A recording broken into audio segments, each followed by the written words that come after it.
अमन गुप्ता जी, छत्तीसगढ़ से। राधे राधे महाराज जी। महाराज जी, सृष्टि का मूल अहंकार है जो कि भ्रम में डालता है। मैं करता हूं तथा भोगता हूं, और सत्संग के माध्यम से सुना है कि अहम का नाश केवल गुरु कृपा से ही होता है। महाराज जी, गुरु कृपा कब और कैसे होती है? कहा नहीं जा सकता, कहा नहीं जा सकता कब और किसके ऊपर और कैसे होती है। कहो जो बिल्कुल अनाधिकारी है उस पर गुरु कृपा हो जाए, संत कृपा हो जाए।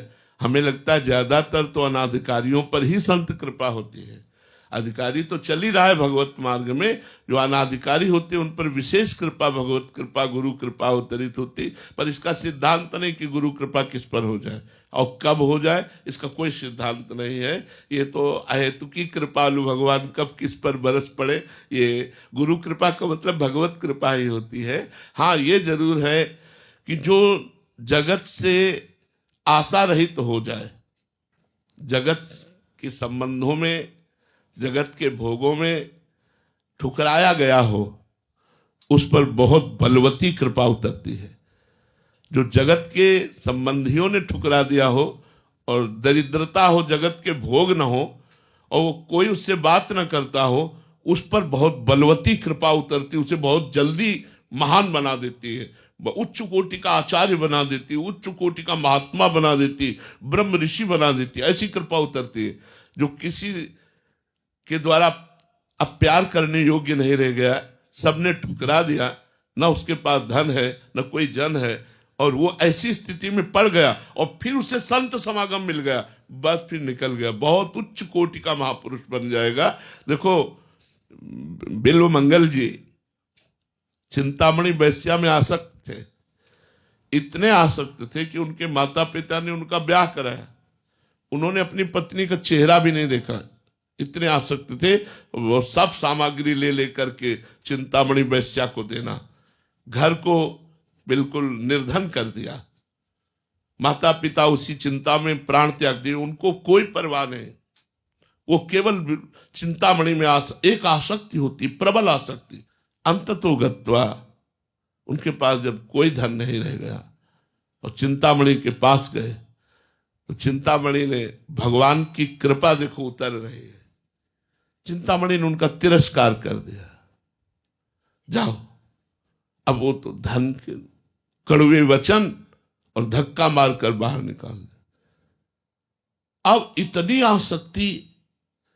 आसक्ति कि उसके बिना जी नहीं सकते थे।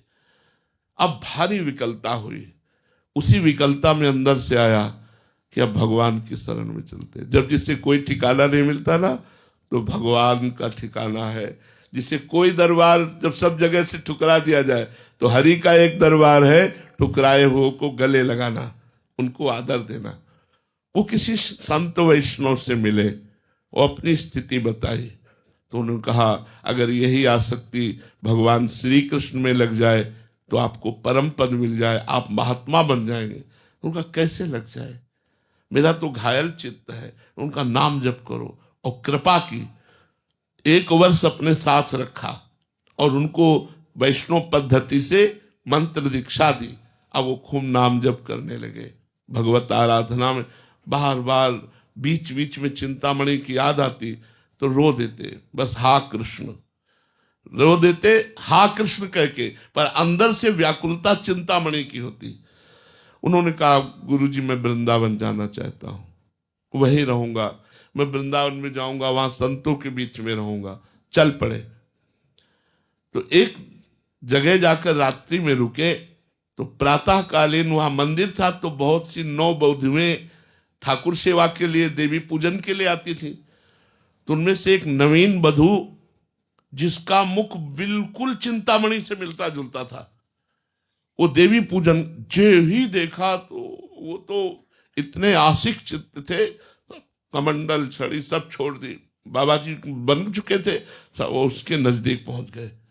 और वो देवी पूजन कर रही हुई देख रहे, बार बार देखते कि ये वैष्णव तिलक लगाए, ये क्या देख रहा है।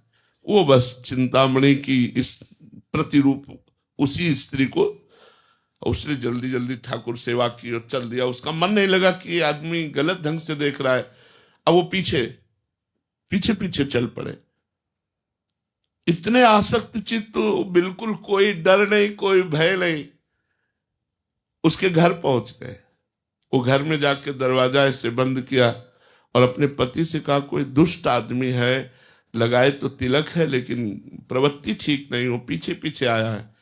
तो उनका अगर दरवाजे पर आ गया है तो हमारा अतिथि होगा, और अतिथि का स्वागत करना गृहस्थ का कर्तव्य होता है, धर्म होता है। गए, देखा, प्रणाम महाराज, कैसे आगमन हुआ? तो उनका अभी जो स्त्री गई वो कौन थी? उनका मेरी धर्मपत्नी, एक बार दिखा दीजिए। उसने कहा, आइए आप बैठिए, हम अभी बुलाते हैं। अपनी पत्नी से कहा, मैं हूं ना, तुम आओ, खड़ी हो जाओ, एक बार देखना ही तो चाहता है तो देख लेने दो ना। स्त्री आई, क्योंकि पति विराजमान है तो उसे कोई भय नहीं, पति का आदेश। आकर खड़ी हो गई। क्या चाहते हो? नेत्रों से भरकर देखा और हृदय तो घायल था ही।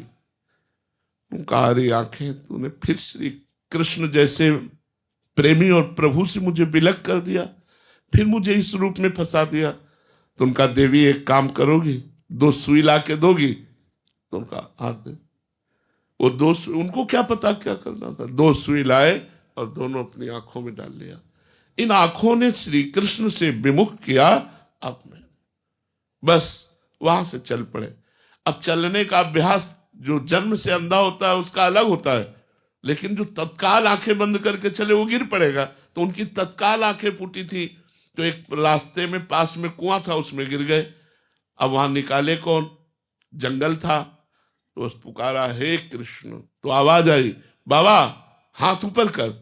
वही भगवान प्रकट हो गए, हाथ ऊपर कर, और ऐसे हाथ। तो इतनी सुगंध, इतनी कोमलता, और विचार किया कि ऊपर से इतना लंबा हाथ, अजान बाहु तो भगवान ही है, तो ऐसे पकड़ा तो भगवान ने तुरंत छुड़ा लिया। तो उनका बाह छुड़ाए जात हो, निबल जान के मुंह। और हृदय से जब जाओगे तो सबल सराहो, तो मैं जान गया मेरे कृष्ण। भगवान कृष्ण स्वयं उनका हाथ पकड़कर वृंदावन लाए, और वो बहुत बड़े महान भक्त बिल्व मंगलाचार्य जी हुए, जिनके बहुत रसमय ग्रंथ हैं। तो हम कहते हैं कि कृपा कब किस पर कैसे उतर जाए कहा नहीं जा सकता, कौन कहां फिसल जाए कहा नहीं जा सकता, कौन कहां संभल जाए कहा नहीं जा सकता। आज जिसे तुम नीच समझ रहे हो, कल वो महापुरुष हो सकता है, कल वो महात्मा बन सकता है। भगवान की कृपा उठाकर उसे क्या से क्या नहीं बना सकती। इसलिए हम भगवान से प्रार्थना करें कि हम पे कृपा उतरे और हमारे समस्त आचरण सुधरे, और इस जन्म में हम मंगल में भगवान को रिझा पावे, उनको दुलार कर पावे, उनका नाम जप करके उनकी प्राप्ति कर पावे। यही हमारे मनुष्य जीवन का परम लाभ होगा।